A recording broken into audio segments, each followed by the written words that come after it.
বিভৎস সুন্দর একটা খাবার আর বিভৎস সুন্দর স্মেল বেরিয়েছে। মানে আমি তো আজকে কি বলবো, আর পাগল হয়ে যাচ্ছি। চলো আজকে ডিনারে কি কি আছে তোমাদের দেখায়। এখানে আছে হচ্ছে egg fried rice, chilli chicken, এটা হচ্ছে মেথি আলুর দম, এখানে আছে হচ্ছে ব্যাট পাপড় ভাজা, আপেলের চাটনি, আর এই যে রয়েছে কাস্টার্ড।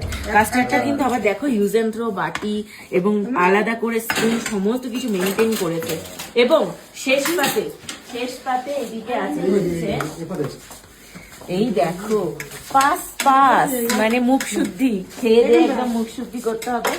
একদম বুফে সিস্টেম, যে যার মতন এইটা নাও, আলাদা করে স্পুন নাও, নিয়ে এই যে বসে সুন্দরভাবে খেয়ে নাও। ভীষণ সুন্দর ব্যবস্থা। মানে তোমরা যারা যারা মনে করছো যেরকম পূজা ট্রাভেলস এর সাথে তোমরাও মানে যাবে ঘুরতে এবং এরকম সুন্দর রাজকীয় খাবার এবং রাজকীয় থাকার জায়গায় থাকবে, তো আমি স্ক্রিনে নাম্বার দিয়ে দিচ্ছি তোমাদের সুবিধার্থে। ঝটপট যোগাযোগ করো এবং তোমাদের নেক্সট ট্যুরটা প্ল্যান করে ফেলো।